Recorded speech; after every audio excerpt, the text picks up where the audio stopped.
Hello riders, and today on the vlog in Wales with Motojunkies on Enfield Himalayan, the new one, I will be learning the fundamentals of the off-road riding.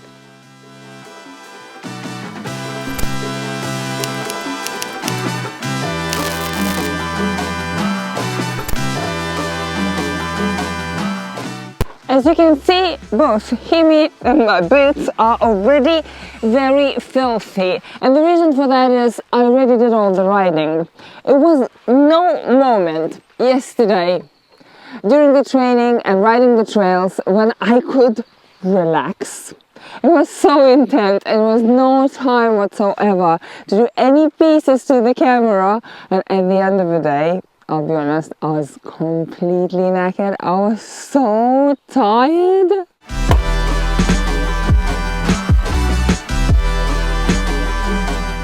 But so happy. My head was, I remember I was sitting and my head was so clear. Imagine having that long, imagine having 9 till 4 thinking nothing else but the full concentration on the motorcycle riding.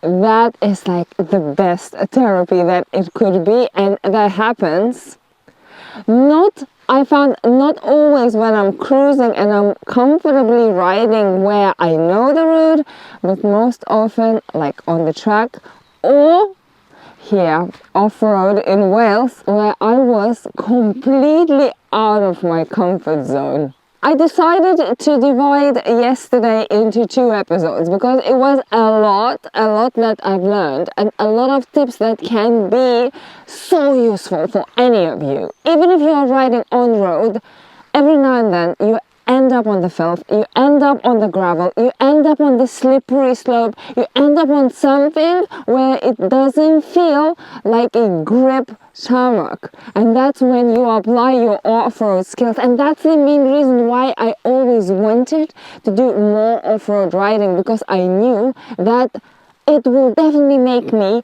a better rider on road as well. Trust me, after the trail yesterday I was flying on the road. I was feeling, and the road wasn't very clean either. It had a little bit of gravel and it was after the rain, so it was wet, but that felt like an ultimate grip. That felt so different. We started the day with learning the very simple thing that we have to stand on the bike, how we have to stand, that our legs have to be a little bit apart, that we have to be able to reach a rear brake and to change the gears as well, that our knees have to be slightly bended so as elbows, and have relaxed body position, be able to move and control the motorcycle. And then all the fun started. We're doing a level 1 now, which is just trying to stand up and change gears while riding on the very slippery grass, because we are in Wales and it's been raining and it's still drizzling a little. It stopped. We've got a sun, but as you can see, everything is wet. Have a bit of a knoblace, so that should help.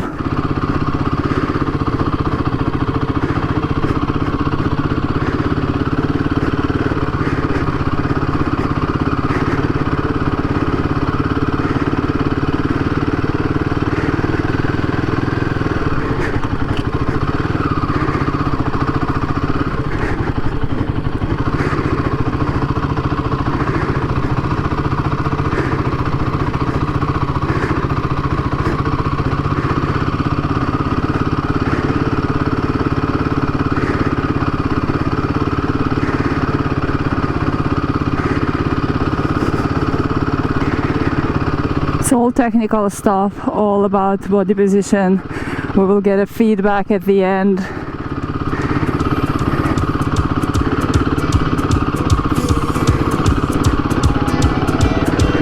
Out in stormy weather, I might have the blues, but nothing ever stopped me from dusting off my shoes. You might think you'll see me falling to the ground, but I threw up my umbrella when rain stops hitting down. Yeah!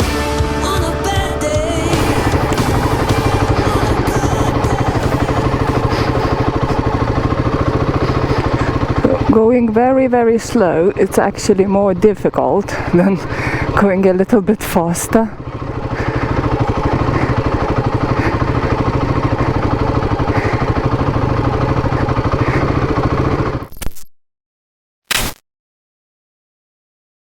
Because whilst you're standing up, bring your bike to a stop, and as it stops, put your foot down. This one. Whichever, yeah, that one. Actually, there's a reason for that. The reason I want your left foot down is that there's sometimes, particularly later on, where you're going to need your rear brake to be on when you stop. So we've got to keep the right foot on the pedal.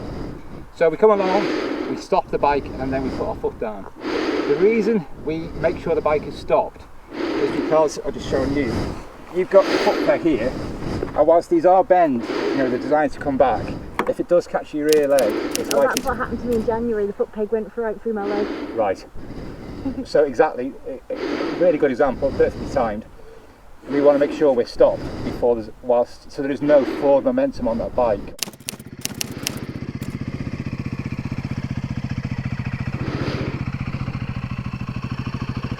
Exactly the same as what we have been doing. Nice and slow, nice and balanced, we're good. We know we want to stop, so we bring the clutch in, put the brake on, and as we stop down. Still stand it up, but just step. Okay?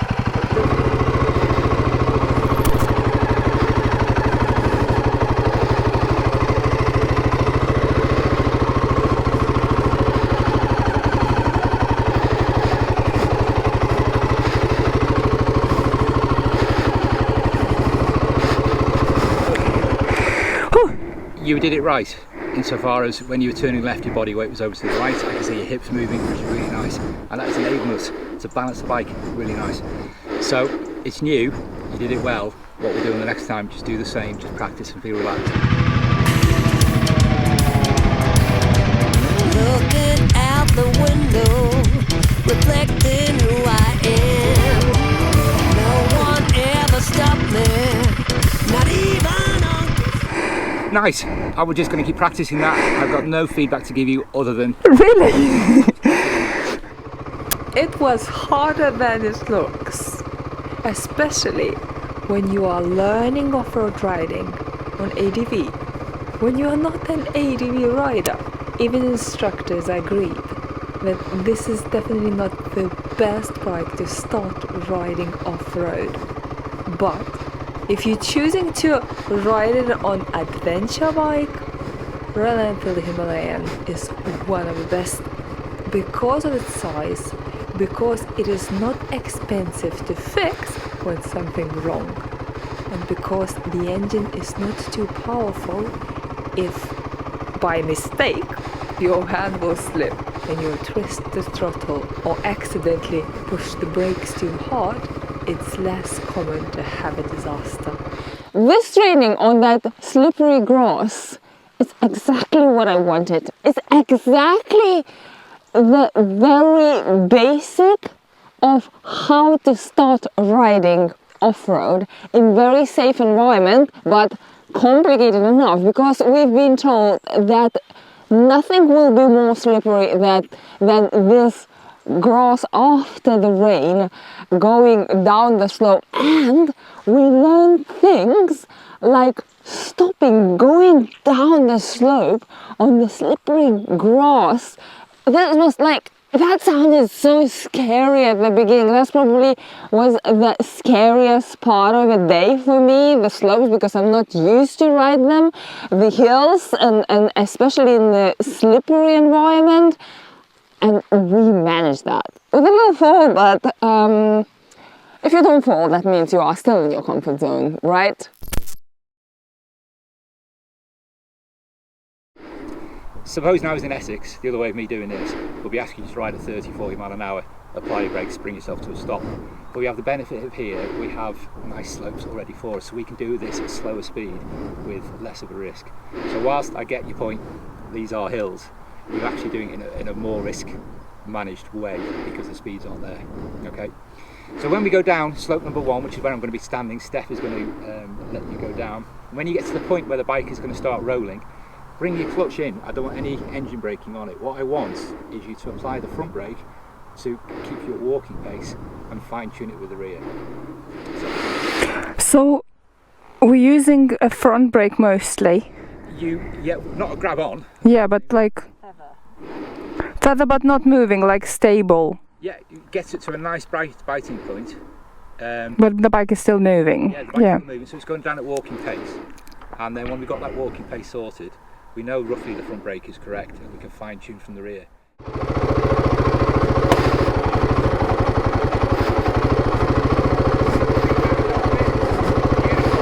Nice and balanced, nice control and good pace. That's good. It's actually easier than I thought it will be. That's actually easier than the engine braking.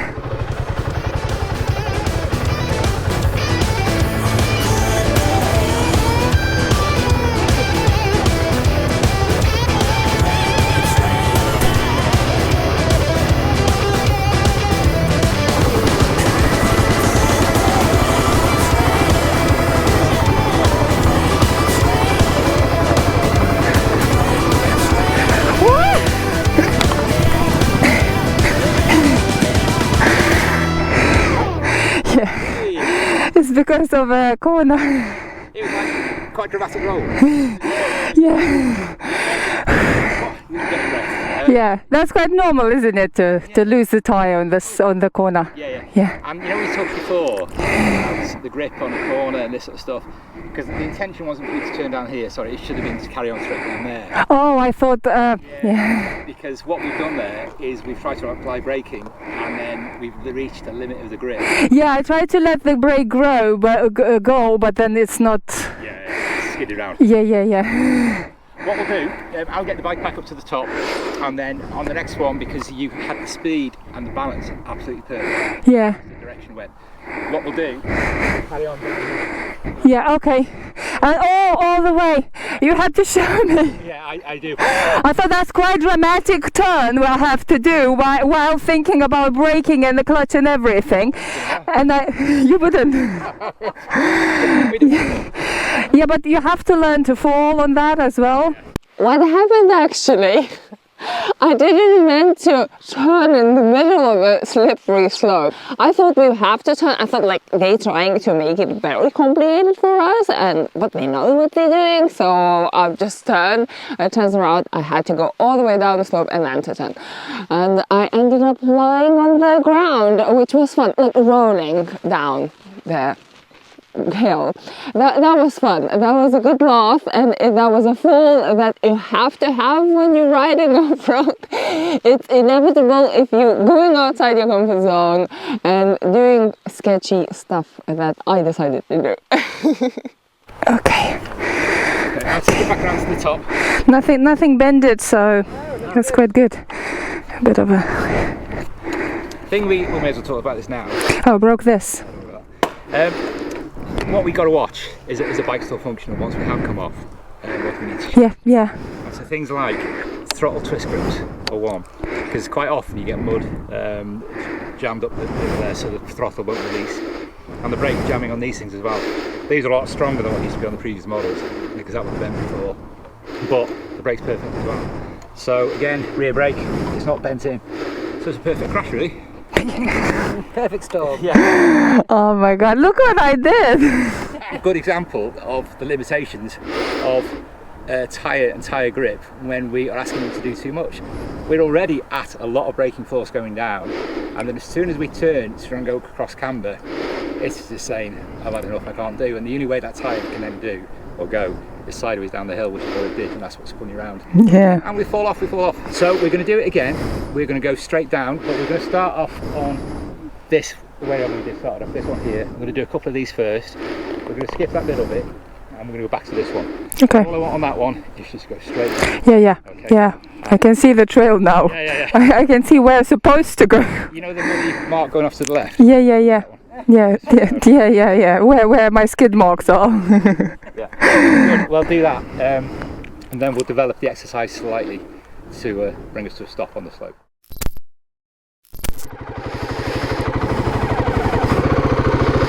It has a light on. Yeah, it has a like an engine light on. So I wonder if it is something with oil.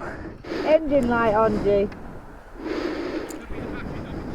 I was just thinking maybe battery because it's it used to happen with the old ones a lot. Was the Oh, okay. because we're doing a lot of stop start stop start. Oh, that's why the battery. Oh, okay. Hopefully. Okay. Sorry for the false alarm. Okay, so my falling hill now. Brace yourself. Follow the horse. Get back on the horse.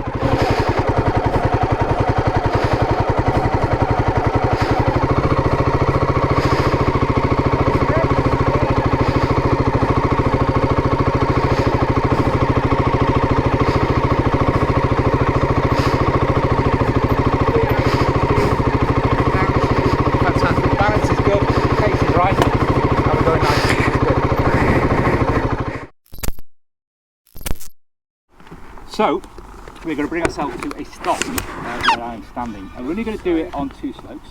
We're going to do it on the first slope here, which is quite easy, we know it's quite easy. And then we're going to do it on the one we finished off on down there. So, the way we tackle this is that we lose our speed exactly as you have been doing. Before you enter the slope, we get rid of our speed. Because if you went into that at 10, 15, 20 mile an hour, you ain't stopping. You know, you cannot stop on that. But, by bringing our speed down to literally just balancing type speed, and going down, we can control it and we can stop. So it's just like anticipation, planning, and we're going to be okay when we do it.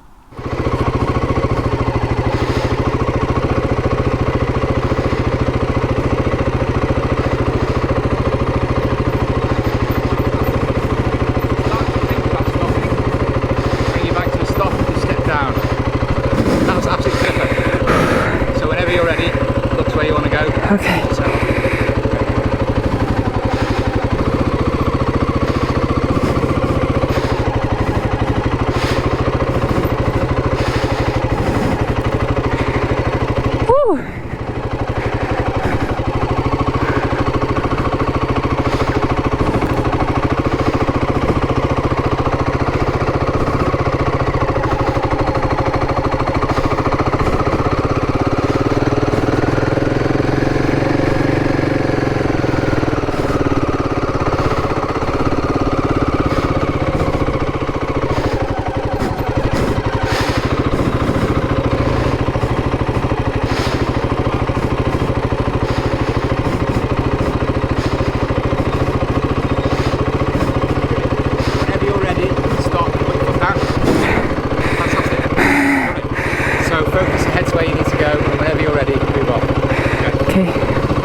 What the hell? I think I lost the ABS. Yeah, I've been skidding here all the way and it comes up with a sign, rear wheel speed sensor failed. Okay, just ride around to the top and be alright. Okay.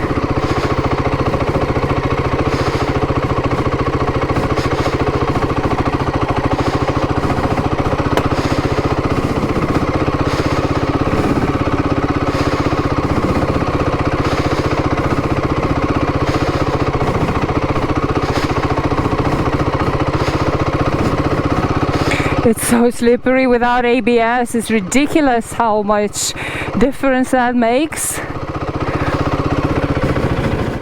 What we'll do, because literally we are coming down to lunch, which is really good. I'll have a look at the bike, take it out, check it's okay, while you guys are having some lunch, and then we'll have a talk about what we're going to do after lunch. Yeah. So we're not going to do any more hills. We've done really, really well on this. You know, I can't try. Congratulations with your fall. Fantastic that was.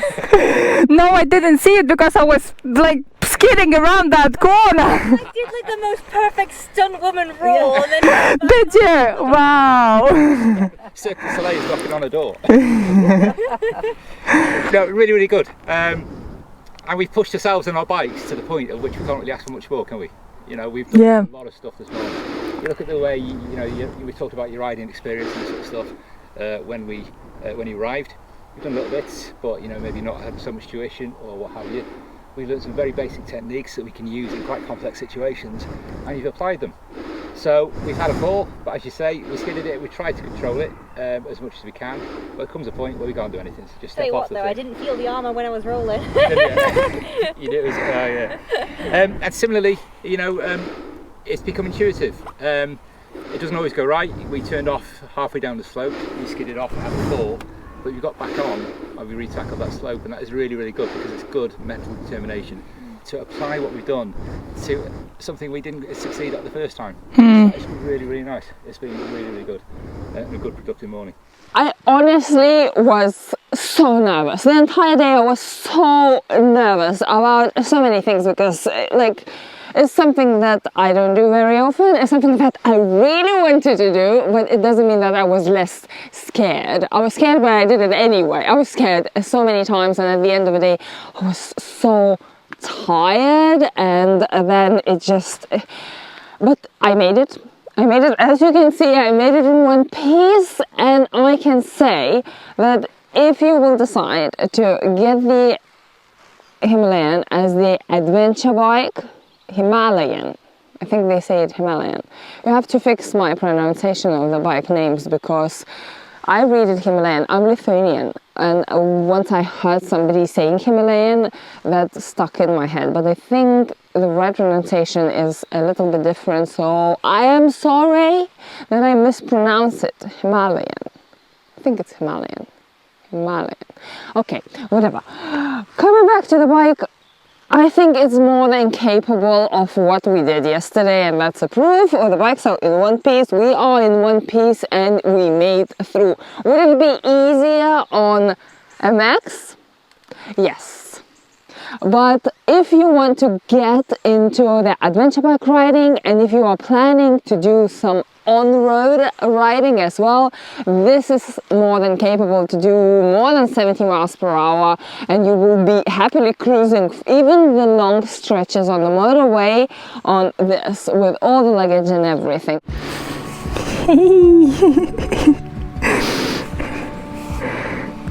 Oh.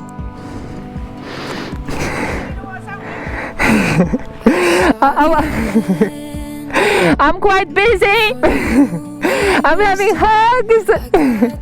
Oh, aren't you adorable? The sum up of this first part before going to the trails in the next episode would be it was perfect. It was a perfect environment. Everything was very relaxed. Gareth is an amazing teacher.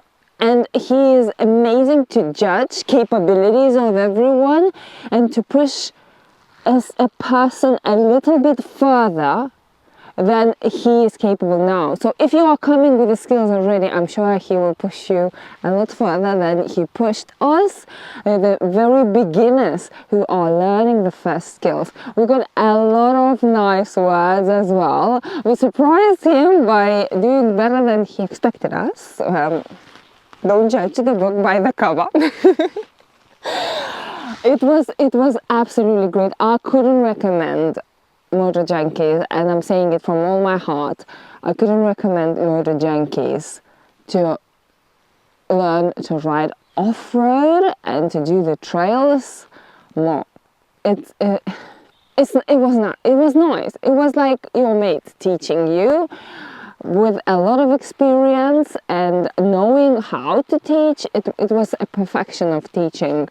The way I'm learning mechanics and motorcycle building with Simon in the workshop, the way Gareth was teaching me fundamentals of the off-road riding here in Wales with Motojunkies.